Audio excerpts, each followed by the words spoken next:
Un sistema financiero tambaleante, bancos centrales que inyectan billones en economías saturadas, y una promesa digital que divide al mundo, liberación o ilusión. Las criptomonedas irrumpieron como un susurro rebelde en los foros de Internet. Hoy, son titulares globales, portadas de revistas, objetos de obsesión. Bitcoin, Ethereum, Dogecoin, cada una con su narrativa, su profeta, su crash. Para algunos, una revolución financiera irreversible. Para otros, un culto digital disfrazado de tecnología.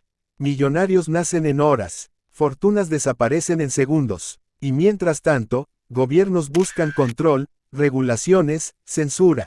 15 años después, la pregunta arde con más fuerza que nunca: ¿estamos construyendo un nuevo orden, o simplemente inflando el mismo globo con una nueva cara? En octubre de 2008, en medio de la peor crisis financiera desde 1929, alguien bajo el nombre de Satoshi Nakamoto publicó un documento titulado Bitcoin, a Peer-to-Peer Electronic Cash System.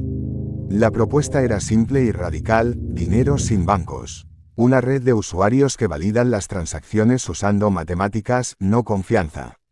Durante años, el sistema financiero global había dependido de intermediarios, bancos, gobiernos, instituciones que imponían reglas y tarifas, que podían fallar, corromperse o incluso colapsar. Pero la idea de Nakamoto no requería autoridad central. No había sede, no había un dueño, solo código, solo consenso. La solución que proponía era elegante en su complejidad: una cadena de bloques, o blockchain, que guardaría cada transacción como un eslabón inalterable. Cada nuevo bloque sería aprobado por una comunidad de mineros, incentivados no por obediencia, sino por recompensa criptográfica. En ese momento, pocos entendieron lo que realmente significaba. Algunos lo vieron como una utopía tecnológica. Otros, como una amenaza al orden establecido. Pero mientras las economías tambaleaban, Bitcoin seguía creciendo en silencio, minado por computadoras en sótanos y garajes, acumulando poder. Nadie sabe quién fue Nakamoto. Un genio solitario, un colectivo, una cortina de humo. Lo cierto es que desapareció en 2010, dejando millones de líneas de código, foros de discusión, y una revolución financiera en proceso. Porque su creación ya había escapado al mundo. Desde Caracas hasta Nairobi, desde Shanghái hasta San Francisco, Bitcoin se transformó en símbolo de libertad, de riesgo, de especulación, de resistencia. Una línea divisoria entre el sistema heredado y lo que aún está por nacer. Y así, lo que comenzó como un documento PDF de 9 páginas se convirtió en una narrativa global. Una historia aún sin final. Una invención que continúa desafiando a quienes intentan controlarla, y que sigue escribiéndose en cada bloque, cada transacción, cada clave privada oculta en una billetera digital.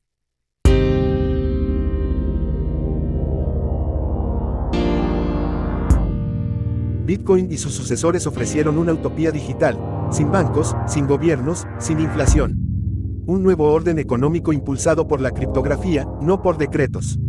Una red global sin fronteras ni jerarquías, donde cada usuario sería su propio banco. Pero la realidad, como siempre, llegó cargada de contradicciones. En la práctica, las criptomonedas son extremadamente volátiles. Bitcoin ha subido un 2000%, y también ha perdido la mitad de su valor en cuestión de meses. Sueños de libertad financiera colapsaron junto con los mercados. Lo que ayer parecía riqueza infinita, hoy podría valer nada. Algunos lo llaman especulación, otros, una revolución mal interpretada. Pero incluso en este caos, Bitcoin logró algo inesperado: visibilizar el poder concentrado. Aunque prometen descentralización, el 1% de las billeteras controla más del 90% de algunos tokens. Un nuevo tipo de élite. No corporativa, no estatal, digital, invisible, tal vez inalcanzable. Y mientras las grandes plataformas de intercambio crecen, y los fondos institucionales entran al juego, la utopía inicial se difumina. ¿Fue siempre una promesa imposible? ¿O simplemente un sueño que necesitaba evolucionar? Lo cierto es que hoy, cada transacción en la cadena deja un rastro, no solo técnico, sino filosófico. Porque detrás de cada compra y cada venta hay una pregunta sin responder: ¿qué significa ser libre en una economía gobernada por código?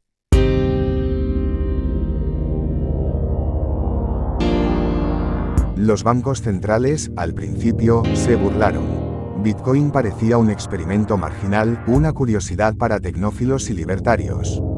Pero ahora están preocupados, porque el experimento no solo sobrevivió, comenzó a redibujar los mapas del poder financiero.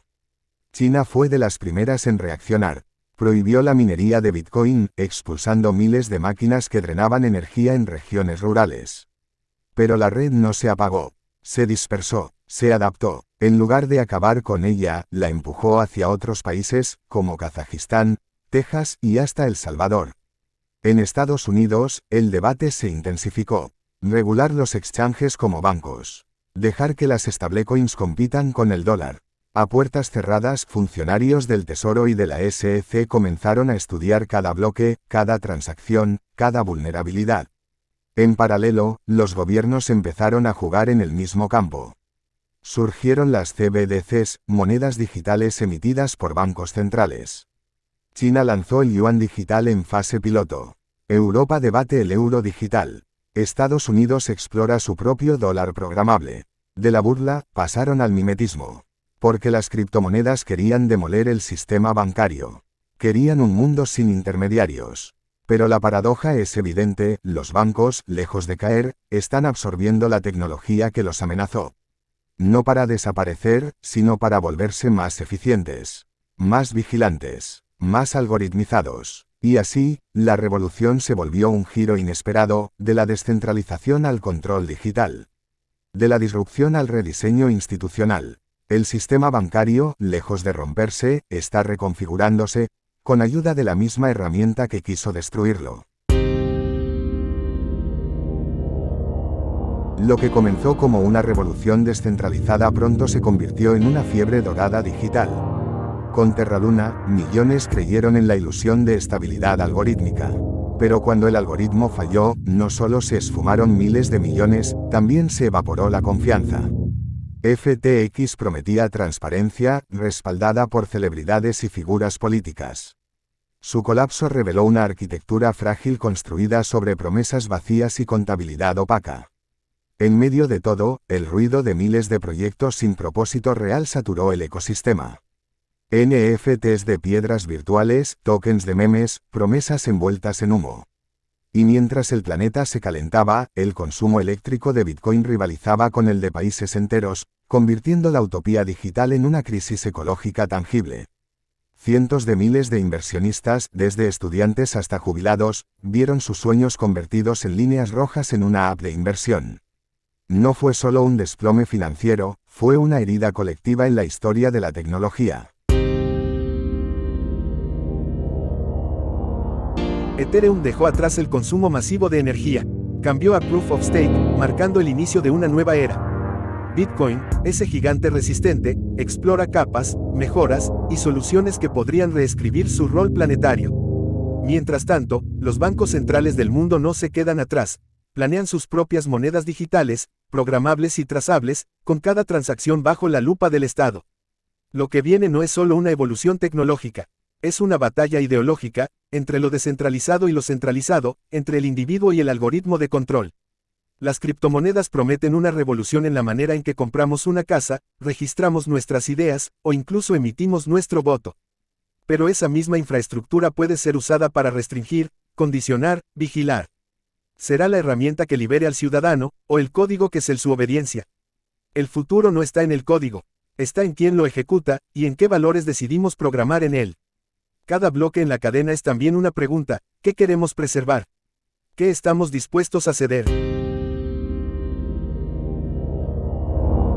En el fondo, las criptomonedas no solo alteran los mercados, alteran preguntas que creíamos resueltas. ¿Qué es el dinero? ¿Un billete impreso por un banco central? ¿Un código cifrado en una red global? ¿O simplemente, una promesa compartida por quienes creen en su valor?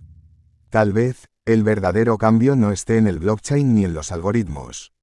Quizá esté en la forma en que empezamos a cuestionar lo que nunca se nos permitió dudar. Porque si el dinero puede ser descentralizado, entonces también pueden serlo el poder, la propiedad, incluso la verdad. Pero no hay garantía. Cada nueva moneda lleva en sí misma el riesgo de repetir los errores del sistema que prometía reemplazar. La revolución de las criptomonedas es también un espejo, uno que nos invita a mirar no solo hacia el futuro, sino hacia adentro. Y tal vez, solo tal vez, la pregunta más inquietante no sea qué es el dinero, sino quién decide su valor.